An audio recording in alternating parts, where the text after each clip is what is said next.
पर कोई दुख भारी पड़ गया है, कोई तकलीफ भारी पड़ गई है, कोई कष्ट भारी पड़ गया।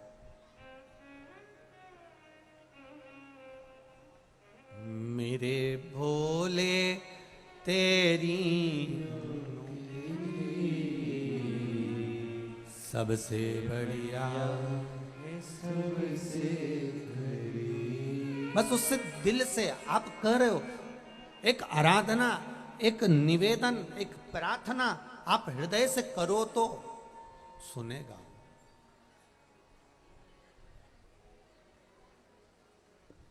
जब से तेरा गुलाम हो गया, तब से मेरा भी नाम हो गया। जब से तेरा गुलाम हो गया, तब से मेरा भी नाम हो गया। वरना औकात क्या थी मेरी, वरना औकात क्या थी मेरी, सबसे बढ़िया ये सबसे खरी हो भोले बाबा तेरी नौकरी, सबसे बढ़िया ये सबसे खरी। महाराज आप दिल से उससे प्रार्थना करिए, वो दिल से सुनता है। कहो उससे,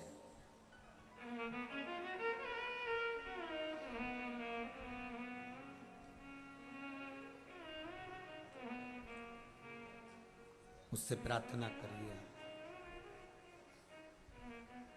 उससे निवेदन करिए, आप सुनेगा। शिव कथा कह रही है, भगवान शंकर नेत्र बंद कर कर बैठे थे और उनके नेत्र से एक अश्रु गिर गया था। उस अश्रु से एक पुत्र ने जन्म लिया था जिसका नाम अंधकासुर था। वो अंधकासुर एक पुत्र का जन्म हुआ है, एक बेटे का जन्म हुआ।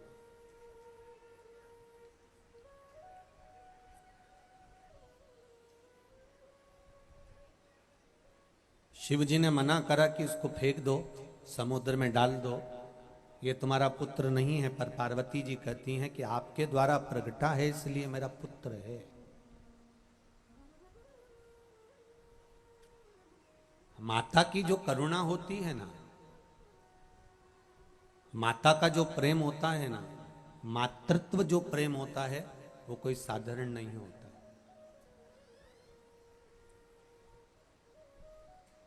पिता का काम है बच्चे को अच्छी एजुकेशन देना,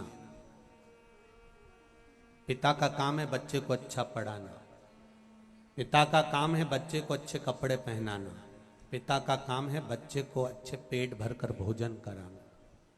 ये किसका काम है? पिता का। अच्छी शिक्षा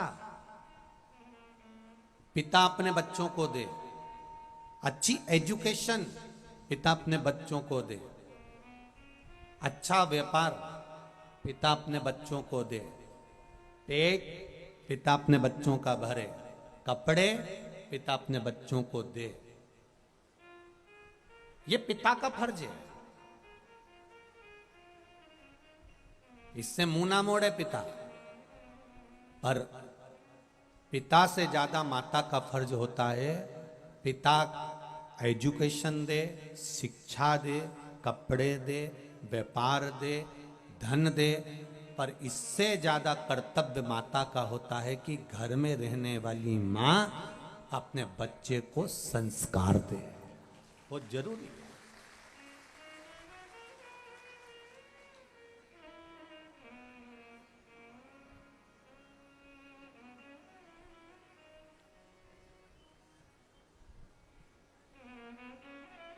मेरा धर्म पत्नियों से निवेदन है, जितनी भी यहाँ पर बैठी हुई हों, अर्धांगिनियाँ जितनी भी बैठी हुई हैं, जितनी माताएं बैठी हैं, चाहे बुजुर्ग हो, चाहे युवान हो, चाहे नवयुगल जोड़ा हो, उनसे एक निवेदन करना चाहूंगा,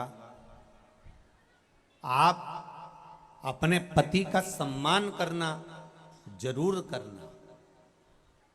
कारण है, और पति से निवेदन है वो अपनी पत्नी का सम्मान करे। उसका एक कारण है, आने वाले समय में जो बच्चे बड़े होते चले जाते हैं, बहुएं आ जाती हैं, उनके सामने अगर पति पत्नी को चिल्लाए या पत्नी पति को चिल्लाए तो बहुओं पर उसका गलत असर पड़ता है, और फिर बहुएं भी अपने पति को चिल्लाकर बात करती हैं। उसको सिखाना आपको है।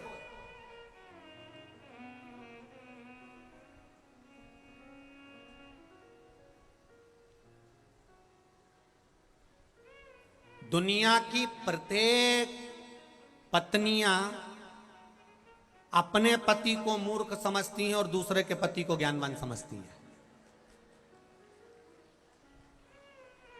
हमेशा देख लो, तुम्हें तो बिल्कुल अकल नहीं है, तुम्हें तो बोलने का तरीका ही नहीं है, तुम्हें तो लक्षण ही नहीं है, तुम्हें तो ये नहीं। और उसके देख लो तुम्हारे दोस्त को, कितना विद्वान, तुम्हारे बेस्ट फ्रेंड को देख लो कितना विद्वान। अब जो बेस्ट फ्रेंड की बात कर रहे हैं उसकी पत्नी से पूछ किया ये कैसा है, तो वो भी यही कहती है इनमें तो अक्ल ही नहीं है, इनमें तो ये ही नहीं है। और वो हमेशा तारीफ तुम्हारे पति की करती है, क्योंकि दूर के ढोल सुहावने नजर आते हैं।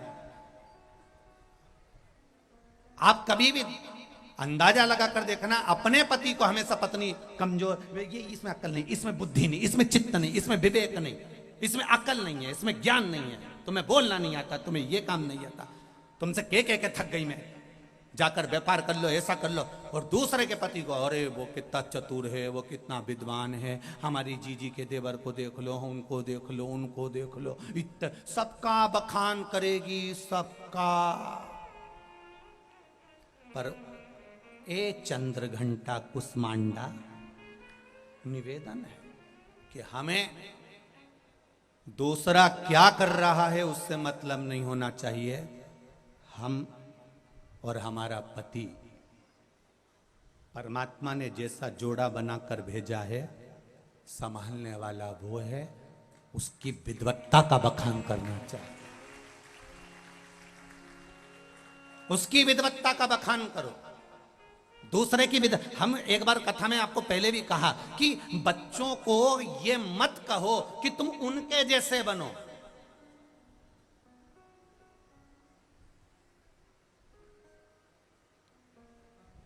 इस चीज का लोगों ने हमारे लिए विरोध भी करा है, ऐसा नहीं है। हम बोलते हैं तो थोड़ा बहुत लोग विरोध भी कर देते हैं कि तुमने ऐसा कैसे बोल दिया,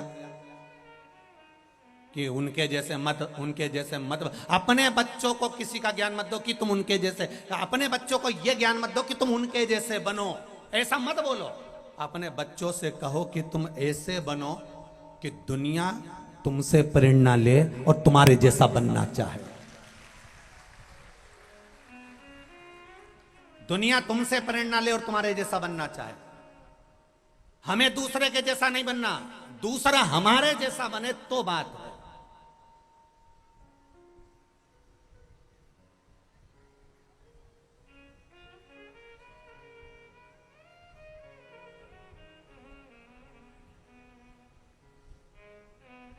बनने का पहले खूब रामायण होती थी, भागवत जी खूब होती थी। ये 3 साल 4 साल में लोगों ने जब शिव महापुराण को जाना तो जितने भागवत करने वाले, जितने रामायण करने वाले, उन्होंने भी अपने आप को बदल दिया। तो समझ में आता है कि बदलाव जिंदगी का नियम है। हमें दूसरे के जैसा नहीं बनना है, हमें प्रयास करना है कि आपके जीवन की श्रेष्ठता वो हो, आपके जीवन की विद्वत्ता वो हो, आपका समर्पण वो हो, आपका भजन वो हो, आपका कीर्तन वो हो कि आपके जैसे दुनिया बनना चाहे, आपके जैसे।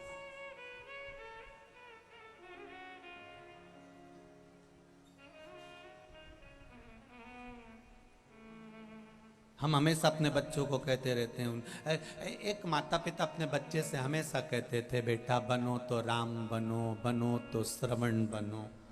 दूसरे की बात कहते रहते थे, बनो तो राम बनो, बनो तो श्रवण बनो। और पढ़ी लिखी औलाद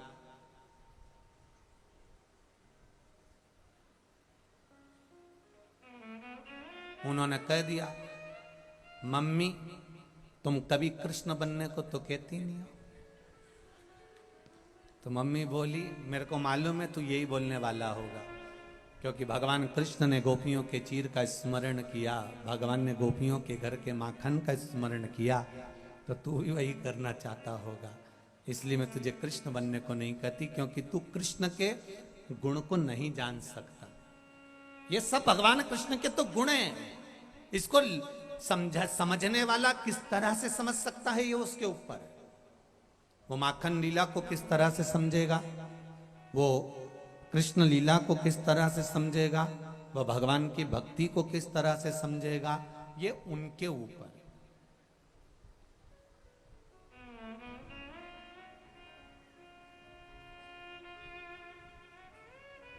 ये उनके ऊपर।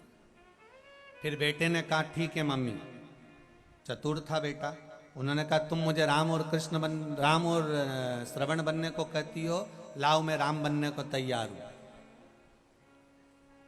दशरथ जी ने पूरी सत्ता राम जी को सौंप दी थी, लाओ मुझे तिजोरी की चाबी दो, मैं राम बन जाता। हम बच्चों को वो बनाएं जिसको देखकर दुनिया प्रेरित हो।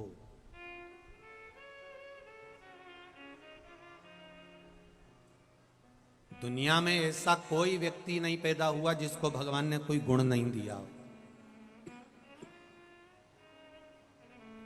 भगवान ने जिसको कुछ अच्छा ना दिया, एक विकलांग व्यक्ति भी पैदा होता है तो भगवान उसको कुछ गुण देकर पैदा करता है, उसमें कुछ अच्छा चीज होती है जिसको वो निखार सकता है। बेकार भगवान अपने पास रखता ही नहीं। आप में से कितने लोग हैं जो अपने कमरे में अटाला रखते हो, कबाड़े का सामान रखते हो, बेकार सामान रखते हो? एक भी बहू, एक भी माता ऐसी नहीं होगी जो अपने कमरे में अटाला कबाड़ा रखेगी। आपके कमरे में जाकर देखो तो आपके फोटो टंगे होंगे, अलमारी लगी होगी, फूल रखे होंगे, गुलदस्ता धरा होगा, एक से बढ़कर एक जो वीआईपी चीज है ना वो आपके कमरे में मिलेगी। अटाला आपके कमरे में, अटाला आपके कक्ष में, अटाला आपके घर में नहीं मिलेगा। अटाले के लिए कमरा अलग है, कबाड़े के लिए जगह अलग है, वहां पटक दिया जाता है। उसी तरह जैसे आप अपने कमरे में कोई फालतू का सामान नहीं रखती, उसी तरह शंकर भगवान अपनी पृथ्वी पर फालतू का व्यक्ति नहीं रखते, वो तो जो कीमती है उसको रखते। भगवान पैदा ही उसको करता है जिसमें कीमत होती है। कईयों को भगवान संतान नहीं देता, वो रोती है, बिलकती है, तो भगवान के आगे हाथ जोड़कर रोती है कि मुझे संतान क्यों नहीं। भगवान के कीमती होता तो दे देता, परंतु हो सकता है कि संतान दूं और वो गलत निकल जाए और जिंदगी भर तू रोए, इसलिए नहीं दी मैंने। तो कीमत भगवान अपनी पृथ्वी पर, जब आप अपने कमरे में अटाला नहीं रखते तो भगवान अपनी पृथ्वी पर अटालाओं को क्यों रखेगा? कई लोग कहते हैं कि ये निंदा करने वाले, चुगली करने वाले, बुराई करने वाले, इनको भगवान ने क्यों पैदा कर दिया? ये इतने बेकार बेकार लोगों को क्यों पैदा कर दिया? भगवान से पूछा गया तुमने इनको क्यों पैदा करा? भगवान कहते हैं इनको पैदा करने के लिए इसलिए पैदा करा क्योंकि ये ना जाने कितनों का मल धो देंगे, ना जाने कितनों का पाप धो देंगे। एक कथा कही थी पहले, आज फिर कर रहे हैं। एक राजा को बीमारी हो गई, शरीर में रोग हो गया, उसका शरीर टपक टपक के गिरने लगा, काया गलने लगी। और राजा की काया जब टपक टपक कर गिरने लगी, राजा ने सारे डॉक्टर, वेद, औषधि सब करवाया, पर इलाज नहीं लगा, उसको आराम नहीं लगा। डॉक्टर अपने गुरुजी के पास गया, गुरुजी मेरी काया में रोग हो गया, काया टपक टपक के गिर रही है, मुझे लगता है मुझे कौड़ का रोग हो गया, ये काया गिर रही है, गुरुजी आप कृपा कर दो। गुरुजी ने कहा ये बता तेरे भैया थे वो कहाँ हैं? वो तो मर गए। तेरी भाभी कहाँ है? राजभवन में। एक काम कर, जब भाभी अपने कमरे में जाकर सो जाए तब तू चुपचाप से जाना, दरी ले जाना, भाभी के कमरे के बाहर तकिया लगा के चुपचाप सो जाना, किसी को बताना मती, तू ठीक होना चालू हो जाएगा। राजा गया, चुपचाप से दरी बिछाकर सो जाता। 8-15 दिन निकले। 16वें दिन एक सेविका नौकरानी ने देख लिया, दासी ने देख लिया। दूसरी दासी से कहा, ये खोल ले राजा को तो देखो, भाई मर गया तो भाभी के कमरे में जाके सोता है, वह खोल ले राजा को तो देखो। आगी की तरह बात पूरे नगर में फैल गई। सब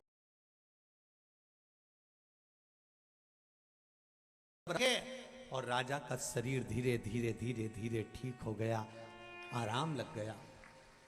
राजा अपने गुरुजी के पास गया, गुरुदेव सारी दवाइयां काम नहीं करी, औषधि काम नहीं करी, खूब दिखाया डॉक्टर को, पर वो डॉक्टर ही काम नहीं करी। आपने मुझे भाभी के कमरे में सोने का बोला, बस इतने में मेरा काम हो गया। आखिर क्यों?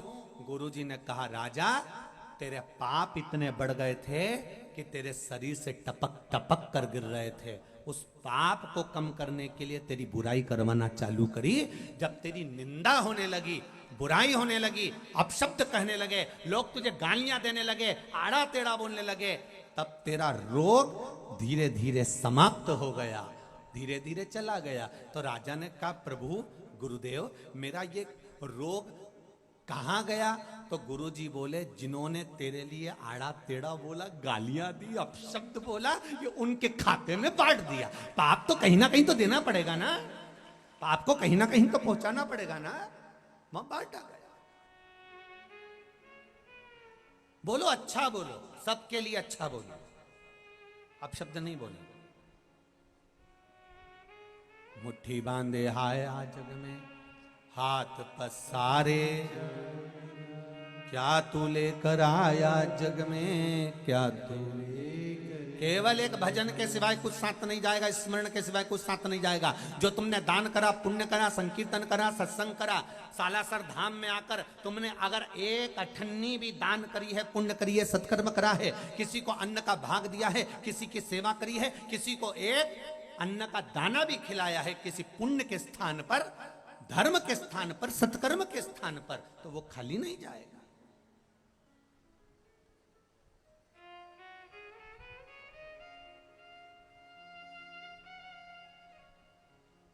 वो खाली नहीं जा सकता।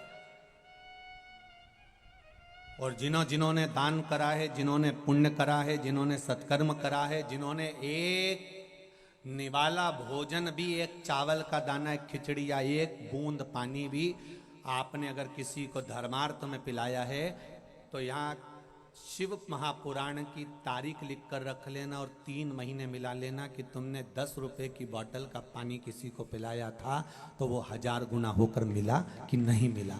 अंदाजा लगा कर बैठना। हम एक कथा में कहकर जाते हैं, दूसरी कथा में पहुंच जाते हैं, कहीं हमको ढूंढने की जरूरत नहीं। अगली कथा का अनाउंसमेंट भी हम यहीं से कर कर जाते हैं। बाबा ने दिया कि ना दिया, कृपा करी कि ना करी, आप अगली कथा में पहुंचकर लिख कर भेज देना, करी कि ना करी।